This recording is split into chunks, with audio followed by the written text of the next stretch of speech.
प्रभु पद रत भव विरत नित बंदव भक्त उदार।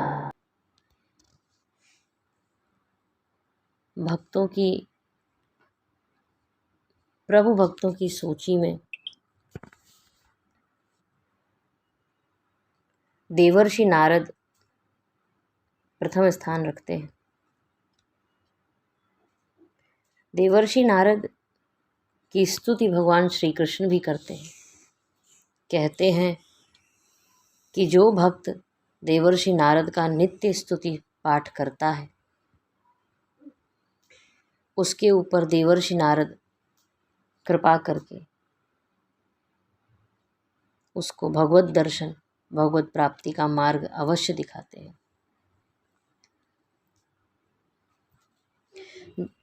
यहाँ तक कि देवर्षि नारद जब अपनी स्थिति के बारे में कहते हैं तो उनका कहना होता है कि जब भी मैं प्रभु के गुणों का गान करने लगता हूँ तो मुझे ऐसा लगता है कि जैसे मैंने किसी को बुलाया और वो बिना एक क्षण भी देरी किए हुए वह तुरंत प्रकट हो जाए, इस प्रकार मेरे प्रभु मुझ पर कृपा करते हैं।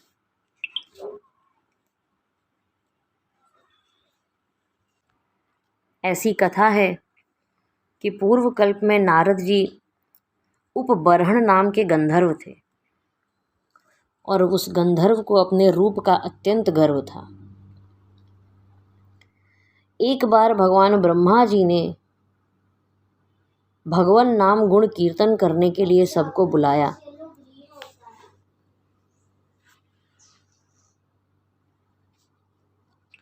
जहाँ श्री नारद जी ने गंधर्व रूप में उपबर्हण नामक गंधर्व अनेकों स्त्रियों के साथ उपस्थित हुआ और प्रभु गुणगान के समय यदि कोई स्त्रियों को श्रृंगार सहित स्त्रियों को लेकर कामियों की भांति चटक मटक करते हुए जाए तो यह बड़ा ही अपराध माना जाता है। ब्रह्मा जी ने उपबर्हण का यह प्रमाद देखकर उसे शूद्र योनि में जन्म लेने का श्राप दे दिया। श्रापवश ब्रह्मा जी एक शूद्रा दासी के पुत्र के रूप में उत्पन्न हुए अपने अगले जन्म में, और वह दासी वेदवादी ब्राह्मणों की सेवा करती थी। वह ब्राह्मण गण उस दासी के पुत्र पर भी अत्यंत स्नेह रखते थे। वह 5 वर्ष का छोटा बालक था किंतु उसमें कोई चंचलता नहीं थी। वह अत्यंत जितेंद्रिय और साधुओं की आज्ञा अनुसार उनकी सेवा में लगा रहता था। चातुर्मास के बाद जब साधुगण वह स्थान छोड़कर जाने लगे तभी उस दासी की सांप के काटने की वजह से मृत्यु हो जाती है। भगवान नारद जी ने इस घटना को भी ईश्वर की कृपा ही समझा, क्योंकि माता का वात्सल्य भी एक बंधन ही था जिसे भक्त वत्सल प्रभु ने दूर कर दिया। अब नारद जी की अवस्था 5 वर्ष की थी। उन्हें न देश का पता था न काल का पता था। वह एक वन मार्ग से बढ़ते चले गए। जब वह थक गए तो जैसा साधुओं ने उन्हें बताया था वैसा ही वह पीपल के पेड़ के नीचे बैठकर ध्यान करने लगे। ध्यान करते हुए एक क्षण के लिए बिजली की भांति उनके हृदय में प्रभु की झांकी आई और चली गई।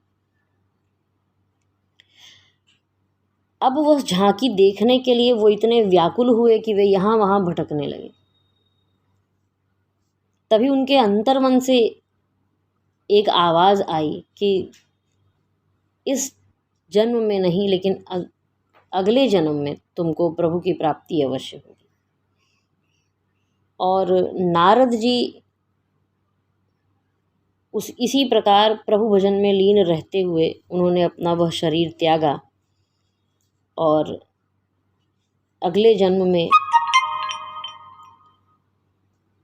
भगवत कृपा से वह ब्रह्मा जी के मन से उत्पन्न हुए।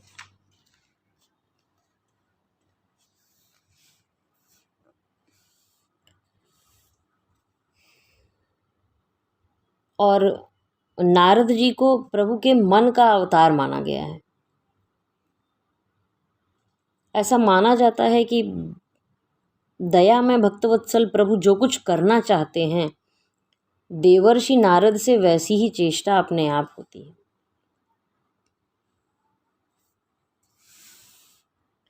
देवर्षि ने कितने लोगों पर कब कैसे कृपा की है इसकी कोई गणना नहीं कर सकता। वे कृपा की मूर्ति हैं। जीवों पर कृपा करने के लिए वे निरंतर त्रिलोकी में घूमते रहते हैं। उनका एक ही व्रत है कि जो भी मिल जाए उसे चाहे जैसे हो भगवान के श्री चरणों तक पहुंचा दिया जाए।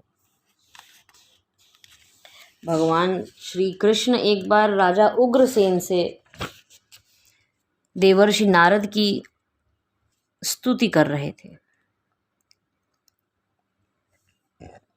ऐसा कहा जाता है कि देवर्षि नारद की ये स्तुति भगवान भक्त के कई रहस्यों को खोलता है। जैसे भक्त में कैसे आदर्श गुण होने चाहिए, भक्तों के गुणों का स्मरण करने से मनुष्य का प्रीति भाजन होता है, भक्त के गुण स्मरण से अंतःकरण पवित्र होता है, भक्त की इतनी महिमा है कि स्वयं भगवान भी उसकी स्तुति भक्ति करते हैं, और भक्त की स्मृति तथा गुण चर्चा जगत का मंगल करती है।